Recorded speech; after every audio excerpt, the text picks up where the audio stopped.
मैं रिसेंटली मेरी अभी पोस्टिंग मतलब हुई थी, मुझे अपॉइंटमेंट डेट मेरी 4 अक्टूबर 2025 को मेरी सिंध पब्लिक सर्विस कमीशन के थ्रू मैंने टॉप पोजीशन हैदराबाद पूरे डिस्ट्रिक्ट और पूरे रेंज में मेरी पोजीशन रही है।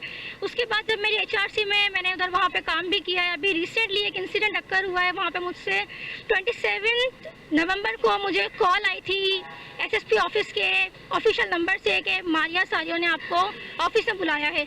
मैं वहाँ अपनी मदर के साथ मतलब जाती हूँ तो वहाँ उनका स्टाफ कहता है कि अभी तो मैडम डीआईजी ऑफिस गई हैं, आप बाद में आए। उसके बाद मुझे वापस कॉल आती है कि मैडम आ गई हैं और आप आके मतलब जो है बात करें मैडम से। मैं जैसे ही उनके ऑफिस में जाती हूँ उनको जितना भी स्टाफ होता है वो बाहर कर दिया जाता है एक्सेप्ट द फीमेल स्टाफ, वो जो एलपीसी है।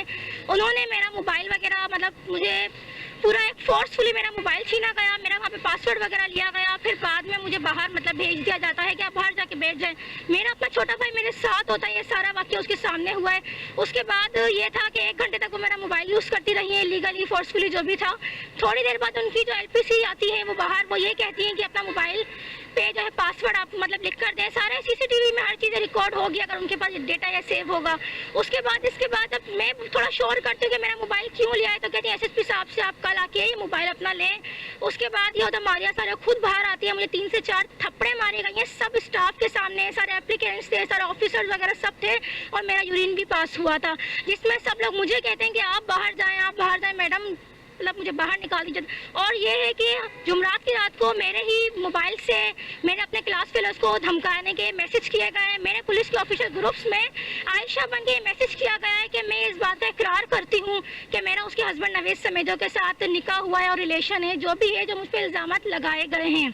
और मेरी सोशल मीडिया पे हफ्ते की रात को एक पोस्ट चलाई गई है कि उसमें सारे मेरे स्क्रीनशॉट्स वगैरह मैसेजेस के बना के और डीआईजी ऑफिस और उसके हस्बैंड का जो लेटर वगैरह है वो सारा उस पर लगाया गया है।